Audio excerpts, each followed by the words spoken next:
Hello friends, Sreeleela MBBS degree controversy. నిజంగా MBBS చేస్తే దీంట్లో కాంట్రవర్సీ ఏముంది బ్రో అన్నట్టుగా మీరు అనవచ్చు.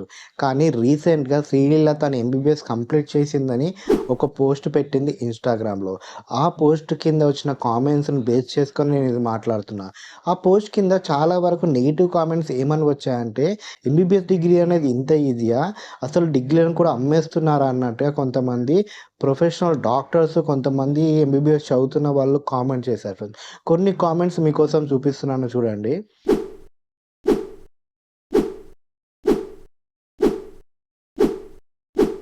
దీంట్లో ముఖ్యంగా ఒక క్వెషన్ వచ్చింది ఫ్రెండ్స్. 80% అటెండెన్స్ లేకుండా, రెగ్యులర్‌గా కాలేజ్ రాకుండా అలా ఎలా ఎంబీబీఎస్ డిగ్రీ అనేది కంప్లీట్ చేసిందన్నట్టుగా కొన్ని కామెంట్స్ ఉన్నాయి.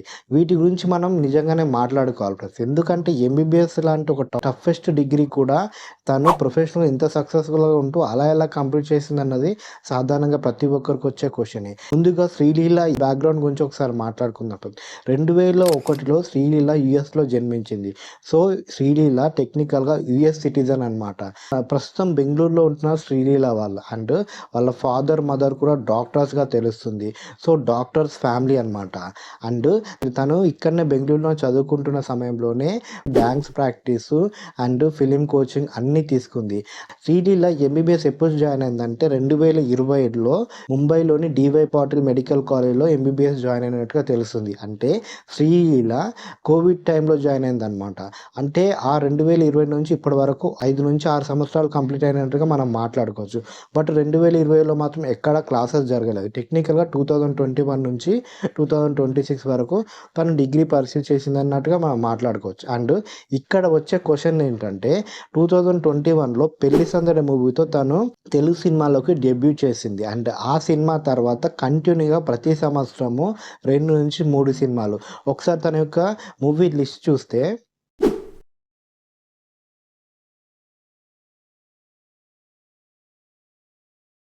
చూసారు కదా! దాదాపుగా 12-13 సినిమాలు. అంటే ఎవ్రీ ఇయర్ 2-3 సినిమాలు ఖచ్చితంగా శ్రీలీల చేసిందనమాట. ఇప్పుడున్న యాక్టర్స్‌లో చాలా బిజియెస్ట్ యాక్ట్రెస్ అనమాట శ్రీలీల. అండ్ ఒక్కో సినిమాకి 4 నెలలు మనం అనుకున్నా కూడా 8 నెలలు, అంటే సంవత్సరానికి 8 నెలలు తను సినిమాలు నటిస్తూనే ప్రమోషన్స్ చేస్తూనే ఉంది. వాటి తర్వాత షాపింగ్ మాల్ ఓపెనింగ్స్ అంటూ, చాలా ఈవెంట్స్ అంటూ వీటికి కూడా ఎళ్ళాల్సి వస్తుంది యాక్టర్స్‌లు అన్నప్పుడు. ఇంత బిజీగా ఉంటూ తను ఎంబీబీఎస్ అటెండెన్స్ ఎలా మేనేజ్ చేసింది, ఎంబీబీఎస్ ఎగ్జామ్స్‌కి ఎప్పుడు అటెండ్ అయింది అన్నట్టుగా చాలామంది క్వెషన్స్ వస్తుంటుంది. ఇది మనకు కూడా వచ్చే క్వెషనే అనమాట. బట్ తను అంత ఇంటెలిజెంట్, అంత హై ఇంటెలిజెంట్ అనుకున్నా కూడా అటెండెన్స్ ఎలా మేనేజ్ చేసిందన్నదే ఇక్కడ పెద్ద క్వెషన్ ఫ్రెండ్స్. ఇక్కడ చాలామందికి వచ్చే డౌట్ ఏందంటే, మన భారతదేశంలో డబ్బుతో ఏ డిగ్రీ అయినా కొనవచ్చు. దానికి శ్రీలీలకి ఇప్పుడు వచ్చిన ఎంబీబీఎస్ డిగ్రీ లాంటిదే నిదర్శనం అన్నట్టుగా కూడా చాలామంది మాట్లాడుతున్నారు. అండ్ ఇక్కడ ఎందుకు ఎంబీబీఎస్ డిగ్రీ అనగానే అంతమంది అంత నెగిటివ్‌గా మాట్లాడుతున్నారంటే, భారతదేశంలో ఎంబీబీఎస్ అనేది చాలా టఫెస్ట్ డిగ్రీ అనమాట. నిద్రాహారాలు మాని ఫ్యామిలీస్‌కి, రిలేటివ్స్‌కి అందరికీ దూరంగా ఉండి 5-6 సంవత్సరాల వరకు డెడికేటెడ్‌గా ఉంటే మాత్రమే అక్కడ ఎంబీబీఎస్ కంప్లీట్ చేసుకొని ఒక డాక్టర్‌గా బయటికి రాగలరు. అండ్ అంతేకాకుండా 4 సంవత్సరాల డిగ్రీలో 80% అటెండెన్స్ ఉండాలి. అండ్ 1 ఇయర్ ఇంటర్న్‌షిప్‌లో 100% వరకు అటెండెన్స్ ఉండాలి. అండ్ ఆ తర్వాత నేషనల్ మెడికల్ కమిషన్‌లో రిజిస్టర్ చేసుకోవాలి. ఆ తర్వాత నువ్వు ప్రొఫెషనల్ డాక్టర్‌గా నువ్వు బయటికి వస్తావు. ప్రొఫెషనల్ డాక్టర్‌గా డిగ్రీ ఇవ్వబడుతుంది అన్నట్టుగా కూడా కొన్ని కామెంట్స్ వస్తున్నాయి ఫ్రెండ్స్. ఏదేమైనా కూడా ఒక ఎంబీబీఎస్ డిగ్రీ అనేది ఇంత ఈజీగా వస్తుందా అన్నదే ఇక్కడ మేజర్ క్వెషన్ ఫ్రెండ్స్. నిజంగా ఎంబీబీఎస్ చేసిన వాళ్ళు సినిమా ఫీల్డ్‌లో లేరా? ఎంబీబీఎస్ చేసిన వాళ్ళు అన్ని ఫీల్డ్‌లో లేరా అంటే, వాళ్ళు ఎంబీబీఎస్ కంప్లీట్ చేశాక ఆ ఫీల్డ్‌లోకి వచ్చారు. బట్ శ్రీలీల ఇటు ప్రొఫెషనల్‌గా రాణిస్తూనే అటు ఎంబీబీఎస్ కంప్లీట్ చేయడమే చాలామందికి ఒక క్వెషన్‌గా మారింది. అసలు ఏం జరిగిందన్న దాని గురించి శ్రీలీల ఇంకా ఎక్స్‌ప్లనేషన్ ఇవ్వలేదనుకోండి. అండ్ ఇక్కడ శ్రీలీల బ్యాచ్‌మెన్ నుంచి ఒక కామెంట్ చూసాం ఫ్రెండ్స్. తను ఎప్పుడు కాలేజ్‌కి వచ్చింది, ఎప్పుడు చదివిందన్నది మాకెవ్వరికీ తెలవదు.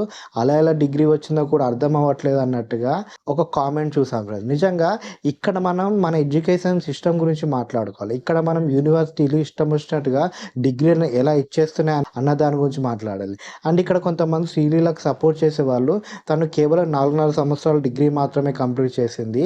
అండ్ ఎన్ఎంసీలో కూడా తను ఎలాంటి రిజిస్ట్రేషన్ చేసుకోలేదు. 1 ఇయర్ ఇంటర్న్‌షిప్ చేసినట్టుగా కూడా ఎక్కడా లేదు. డిగ్రీ చేసింది అంతే కదా! దాంట్లో మనం క్వెషన్ చేయాల్సిందేముంది? తను డాక్టర్‌గా అనిపించుకోవచ్చు. కానీ ప్రాక్టీస్ చేయడానికి అనర్హురాలన్నట్టుగా మాట్లాడుతున్నారు. ఏదేమైనా కూడా ఒక ఎంబీబీఎస్ సీట్ వేస్ట్ అయిందన్నట్టుగా చాలామంది మాట్లాడుతున్నారు. మన భారతదేశంలో కాంపిటీషన్ ఏ లెవెల్‌లో ఉందంటే ప్రతి సంవత్సరము 1,30,000 మాత్రమే డాక్టర్‌కి సంబంధించిన సీట్స్ ఉన్నాయి. అందులో కూడా 60,000 మాత్రమే గవర్నమెంట్‌లు, 65,000 వరకు ప్రైవేట్ సీట్స్ ఉన్నట్టుగా తెలుస్తుంది. మన తెలంగాణ అండ్ ఆంధ్రప్రదేశ్‌కి వస్తే తెలంగాణలో 9,000 సీట్లు, ఆంధ్రప్రదేశ్‌లో 6,500 సీట్ల వరకు ఉన్నాయి. దీంట్లో చెరో 3,000 మాత్రమే గవర్నమెంట్ సంబంధించిన సీట్స్ ఉన్నాయి. చాలామంది 5థ్ క్లాస్, 6థ్ క్లాస్, 8థ్ క్లాస్ పిల్లల వరకు మనం వెళ్ళి మీరేమవుతారు ఫ్యూచర్‌లో అంటే 90% మంది డాక్టర్ అంటారు ఫ్రెండ్స్. ఆ డాక్టర్ వృత్తి అంటే అంత ఇష్టం చాలామందికి. అండ్ ఆ తర్వాత డాక్టర్ చదవాలంటే ఎలాంటి హర్డిల్స్ ఉంటాయని తెలుసుకున్నాక ఇంటర్మీడియేట్ వరకే చాలామంది డ్రాప్ అయిపోతారు. అండ్ ఈ 9,000 సీట్లకి, ఈ 6,500 మంది సీట్లకి 70,000కి పైగా అప్లికేషన్స్ వస్తాయి. ఇందులో నీట్ ఎగ్జామ్ కంప్లీట్ చేసుకొని రిజర్వేషన్లు అంటూ చాలా వాటిని దాటితే కానీ ఎంబీబీఎస్ అని ఒక సీటు దక్కదనమాట. అంత కష్టపడాలి ఒక ఎంబీబీఎస్ సీట్ తెచ్చుకోవడానికి. బట్ ఈ శ్రీలీలకి అలా ఎలా సీటు వచ్చింది? నీట్ ఎప్పుడు రాసింది? అలా ఎలా సీటు వచ్చింది? ఎన్ఆర్ఐ కోటాలో సీట్ వచ్చిందా? అసలు ఏంటి అన్నది క్లారిటీగా తెలియాలి ఫ్రెండ్స్. డివై పాటిల్ ఈ మెడికల్ కాలేజ్ వాళ్ళు ఖచ్చితంగా దీని గురించి ఒక ఎక్స్‌ప్లనేషన్ ఇవ్వాలన్నది ప్రతి ఒక్కరు కోరుకుంటున్నారు.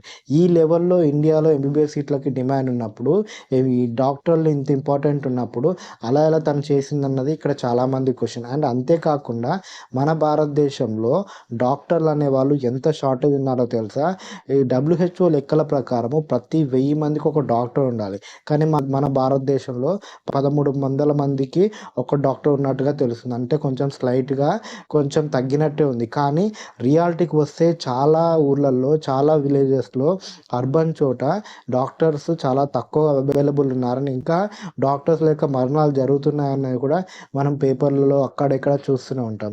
అదే యూఎస్ఏ, యూకే లాంటి కంట్రీస్‌కి వెళ్తే యూఎస్ఏలో ప్రతి 350 మందికి ఒక డాక్టర్ ఉన్నట్టుగా, యూకేలో ప్రతి 430 మందికి ఒక డాక్టర్ ఉన్నట్టుగా తెలుస్తుంది.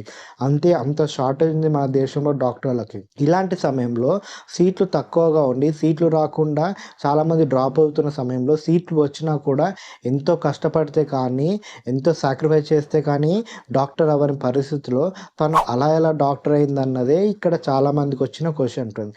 అసలు చూడాలి ఫ్రెండ్స్, శ్రీలీల దీనిపైన ఏదైనా కామెంట్ చేస్తుందా? శ్రీలీల దీని గురించి ఏమైనా మాట్లాడుతుందా అన్నది. అండ్ డివై పాటిల్ కాలేజ్ వాళ్ళు కూడా ఏదైనా స్పందిస్తారా దీని గురించి అన్నది. ఏదేమైనా కూడా శ్రీలీల ఎంబీబీఎస్ చేసినా చేయకపోయినా శ్రీలీల మాత్రం ఒక సక్సెస్ఫుల్ యాక్ట్రెస్ తెలుగులో. చాలా మంచి ఫ్యూచర్ ఉంది తనకి. అనవసరంగా ఇలాంటి కాంట్రవర్సీలో తను ఇరుక్కోవడమే కొంచెం బాధాకరంగా ఉంది. అండ్ అసలు మీరేమంటారు అసలు ఈ ఎంబీబీఎస్ డిగ్రీ గురించి? శ్రీలీల డిగ్రీ కొందంటారా? డివై పాటిల్ కాలేజ్ వాళ్ళు ఏమైనా డిగ్రీలు అమ్ముతున్నారంటారా? మీ ఒపీనియన్ ఏంటి? కామెంట్ బాక్స్‌లో తెలియజేయండి.